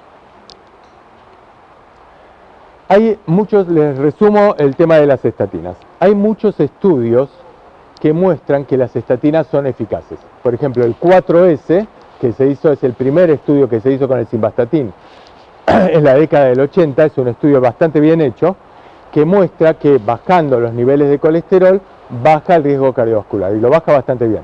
Después hacen lo mismo con pravastatina, etc. Uno de los grandes problemas es que todos los estudios que hay con estatinas, todos los hacen los propios laboratorios. Y hay algunos que se interrumpieron, hay algunos que no fueron significativos y no aparecen en la literatura. Entonces aparecen los significativos. Pero los significativos, los que te dio una P significativa, hay bastantes. Hay por lo menos 8, 9, 10 estudios que te muestran que bajando los niveles de colesterol, baja esto. Entonces, en un momento, en el año 2012, Oxford, la Universidad de Oxford, hace un gran metaanálisis. Ese metaanálisis se llama CTTC, Colesterol Trialist, no sé cuánto, que dice Colesterol Treatment Trialist Collaborators, es el CTTC. Esto es lo que marca la historia de las estatinas. Ellos hacen este estudio en el 2012, un metaanálisis, y lo que muestran es, con 174.000 pacientes que estaban en prevención primaria y secundaria, lo que muestran es que las estatinas, en primer lugar, son eficaces para bajar el colesterol. ¿Qué tan eficaces? Y en promedio te bajan 40 miligramos por decilitro, o sea, más o menos 1 milimol. 1 milimol por litro es lo mismo que, es 38.5, es lo mismo que decir 40, digamos. Y si le das a estatinas de alta potencia, te lo bajan 20 más, o sea, te pueden llegar a bajar hasta 60 miligramos por decilitro. Son eficaces. Y la otra conclusión del estudio es esto.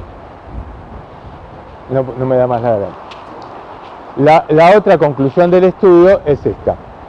Que por cada milimol por litro, o sea, por cada 40 miligramos por decilitro que bajamos el colesterol, baja el riesgo cardiovascular de manera importante.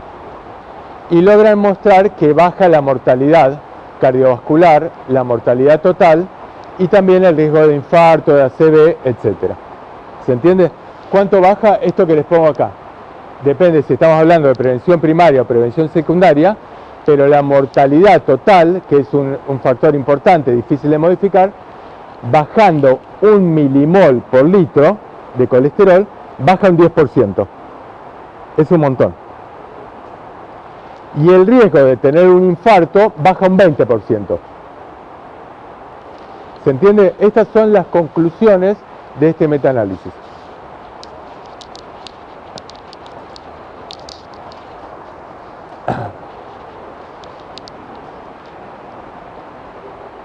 Fíjense los resultados, les marqué con amarillo los que son significativos. Es muy importante.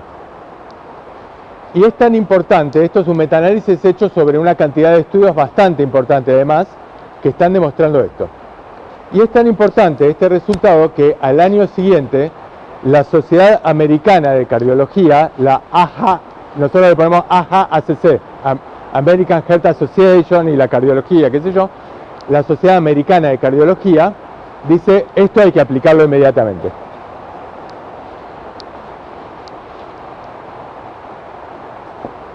Esto es lo mismo que les mostraba recién, solamente que con este gráfico, o sea, bajando por cada milimol, baja los niveles de riesgo cardiovascular y este punto se los pongo acá separado porque lo baja cualquiera sea el nivel de riesgo inicial del paciente. Si el paciente ya tuvo un infarto y vos le bajás 40 miligramos por decilitro de colesterol, le bajás un 10% el riesgo de muerte a 10 años. O 5 años, no me acuerdo si lo hacen a 5 años. Pero si el paciente tiene entre un 5 y un 10%, también le baja el riesgo de muerte. Esto es lo que te está diciendo. Cualquiera que sea el riesgo de muerte, que sea el riesgo del paciente, dale estatina.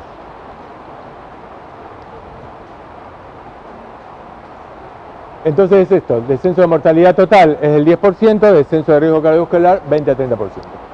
Entonces, lo que estamos viendo es esto, pero que el beneficio absoluto es menor cuanto más bajo es el riesgo cardiovascular. Chicos, les voy a pedir 10 minutos y nos vamos todos. ¿Sí? Sí. Es como si tiran el secreto. Lo que pasa es que tengo que estar moviendo los botones, por eso me complica. ¿Se entiende esto? Una cosa es, bajamos el riesgo de colesterol. Ahora, lo que estamos viendo es, cuanto más bajo el nivel inicial de riesgo, cuanto más bajo el riesgo del paciente, menos eficaz es la intervención. ¿Por qué? ¿Qué estamos mirando acá? Estamos mirando, por un lado, el riesgo relativo. Si bajo tanto el colesterol, baja tanto un porcentaje de muerte. Y otra cosa es el riesgo absoluto, que es algo que yo les insisto desde el principio de año para que se entienda. Si la probabilidad de evento es muy alta, bajando un 10% los niveles de colesterol, evito 1000 muertes. evito 100 muertes de una población de 1000. Si la posibilidad de evento, la posibilidad de que tengan un infarto es muy baja, si les doy a ustedes, la probabilidad de que tengan un infarto en los próximos 5 años es muy baja, y voy a evitar muy poquito, disminuyo a la mitad, disminuyo un 10%, pero bajando un 10% por ahí evito una muerte. ¿Se entiende? Eso es riesgo absoluto. Y el tratamiento, o sea, puede ser, o sea, en realidad con fármacos, puede ser como transitorio, o sea, que vos decías llegar a un parámetro, a un valor. No hay, los estudios son a 3 años, 4 años, 5 años. Las guías, los consensos, él pregunta si el tratamiento puede ser transitorio. Esto es uno de los problemas, cuando uno mira los consensos no te dicen, che, toma 3, 4 años, que es lo que demostró el estudio. Los consensos te dicen, tomalo indefinidamente. Básicamente la American Heart Association, la europea, Argentina copia esas indicaciones. Fuerte. No te escucho.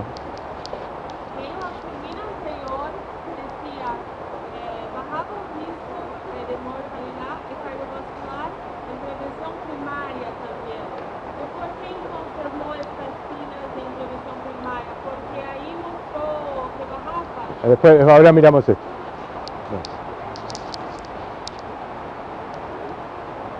Entonces, fíjense, cuando nosotros miramos, les recomiendo, miren por favor el apunte de cátedra. En el apunte de cátedra les paso los apuntes de las principales calculadoras. Métanse en la de la Mayo Clinic. Métanse en la Mayo Clinic, jueguen un segundo con eso, porque ahí miran riesgo absoluto. En las demás también miran riesgo absoluto, pero esa es como más fácil de mirar, es sencilla. Ahí en el apunte de cátedra igual explica muchas cosas que acá no llego a explicar porque me canso, porque no llegamos. Pero fíjense, cuando nosotros miramos el riesgo absoluto, se puede expresar de esta manera.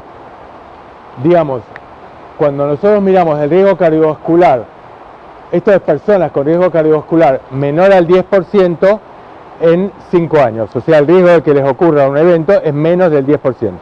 ¿Está bien? El riesgo cardiovascular va a ser, acá en este caso, va a ser de 5, porque de estas 100 hay 5 que van a tener un evento. ¿Me siguen hasta acá? Si les damos estatinas, el riesgo absoluto va a ser de 6. O sea, vamos a evitar un evento. Vamos a evitar un evento. Entonces es muy distinto mirar esto que mirar baja el riesgo de muerte un 10%. Si 100 personas toman estatinas a lo largo de 5 años, va a haber una persona más, en vez de 4 que van a tener infarto, va a haber 5 que no van a tener infarto. Vamos a evitar un infarto más. Ya estoy medio mareado. ¿Me entienden? Evitamos un infarto. No sabemos cuál de esas personas, pero las 100 van a estar tomando estatinas durante 5 años.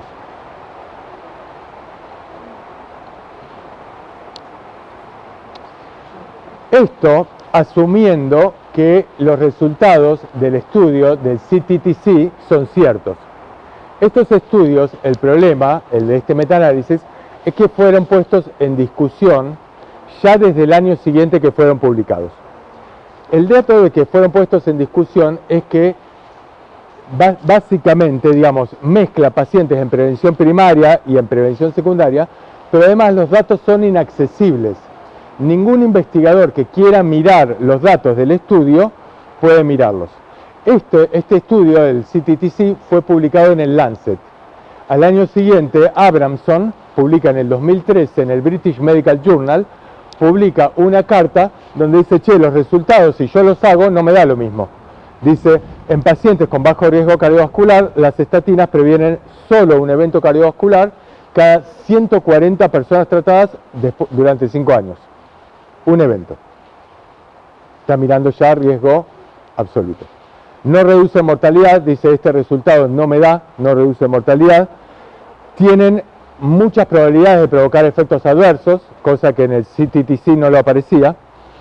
No hay acceso a investigadores, esta es una conclusión, digo, él publica esto, los investigadores del metaanálisis le responden, le dicen, no, estás delirando, le dice, no, mostrame los datos, te los pongo en discusión, y se arma una discusión que se llama la guerra de las estatinas. La guerra de las estatinas es una guerra entre estas grandes revistas internacionales, representadas por un lado por Lancet, muy a favor de la estatinización, y por British Medical Journal por el otro lado, que pone en discusión esto. British Medical Journal es una revista muy seria en términos de prevención. Y ponen en discusión esto. Entonces lo llevan al comité de publicaciones, de editorial, al comité internacional de publicaciones, y el comité dice, che, Abramson tiene razón. Tienen que mostrarle los datos del estudio para que el estudio sea válido, porque supuestamente si es ciencia, esto tiene que poder mostrarse. Hasta el día de hoy, Oxford no mostró los resultados del estudio. No, muestra los resultados, no muestra el estudio. No muestra cómo lo hace. Con lo cual está sospechado de, che, esto no es así como lo está mostrando. Y además, pasan estas otras cuestiones. Cuando nosotros miramos, esto es un estudio publicado en JAMA en el 2022, mucho más interesante, mucho más actual, digo, y es muy interesante porque compara en términos de reducción de riesgo relativo y riesgo absoluto. Fíjense, lo que yo les digo, esto, cuando decimos que baja el riesgo de infarto de miocardio en riesgo relativo es esto, y esto es en riesgo absoluto. Entonces, el problema es cómo se expresan los resultados. Este es un estudio muy interesante. El otro tema es esto. Cuando nosotros les damos, voy a terminar ya en segundos, chicos. Cuando nosotros les damos estatinas a la gente, decimos, las que tienen más riesgo son los que más se benefician, en teoría.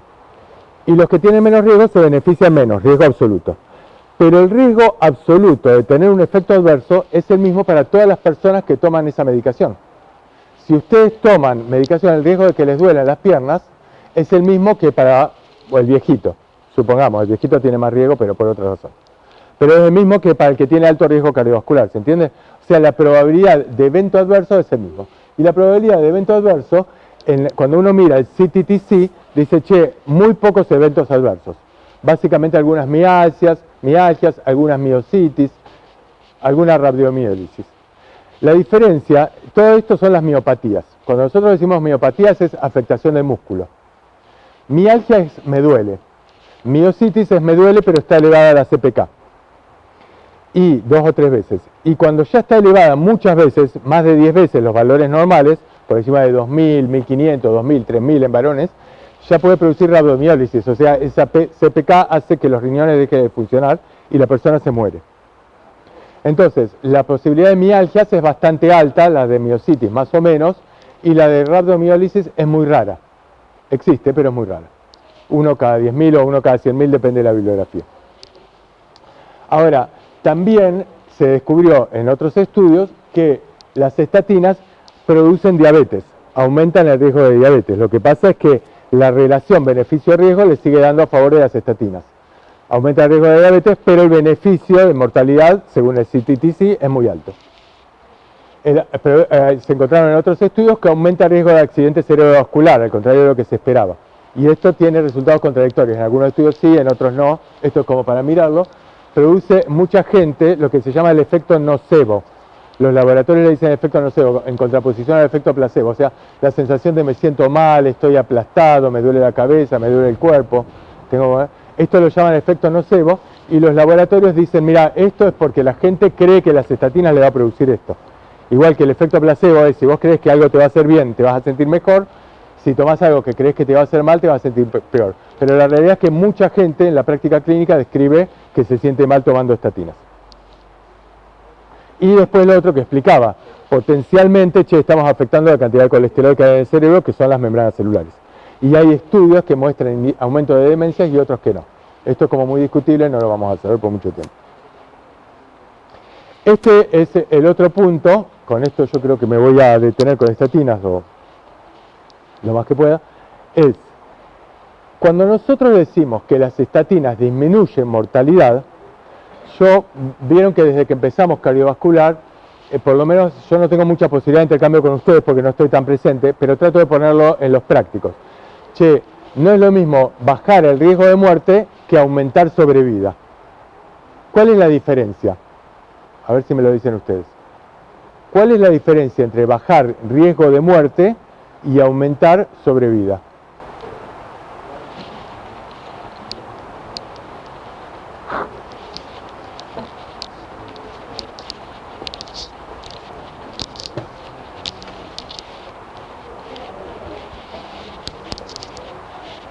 ¿Se acuerdan que se lo puse, creo que en insuficiencia cardíaca? Porque hay otros temas en los cuales también, digamos, uno dice, che, los estudios muestran que disminuye mortalidad.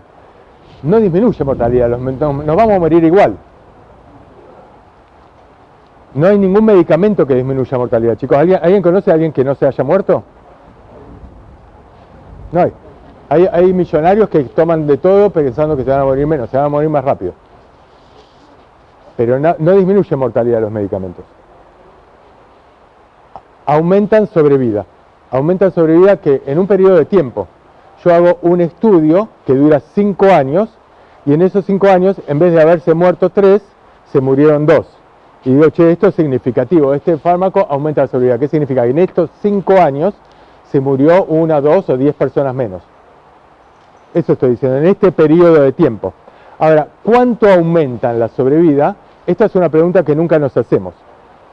En este estudio, este es un estudio publicado en el British Medical Journal, casualmente, en el cual hacen un análisis de todos los estudios serios hechos con estatinas y se fijan a lo largo del tiempo durante el cual tomaron estatinas, cuántas personas entre 2 y 6 años comparan curvas de supervivencia en los distintos estudios.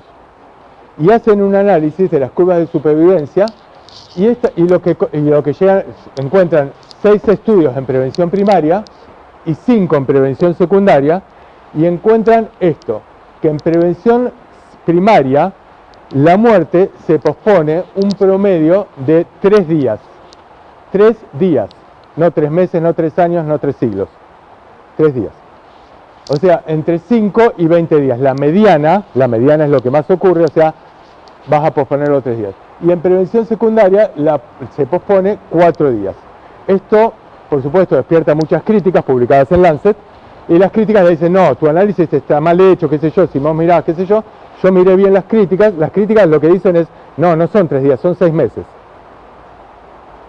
La mayor crítica hecha, la crítica más fundamentada del mayor crítico te lo alarga 6 meses. Pero nadie lo discute seriamente. Con lo cual, acá la otra cuestión que no se lleva a discusión, yo lo traigo acá porque me parece difícil hacerme el tonto si estos estudios existen, es, le estamos dando un medicamento a lo largo de 5, 10, 15, o como dicen las guías, toda tu vida, medicamentos que tomás toda la vida, que tienen el riesgo potencial de producir demencias, que tienen el riesgo de producir radiomiólisis, que te bajan el colesterol, bien, te bajan el riesgo cardiovascular, bien, o sea, te disminuye el riesgo de producir infartos, pero esto lo mirás en riesgo absoluto, pero si lo mirás en términos de sobrevida, pareciera ser bastante débil. ¿Ok? Bueno, hay bastante más para mirar, sé que te tienen que ir, yo también, así que bueno. Bueno, cierro acá la clase así abruptamente y otro día miraremos otras cosas. Feliz.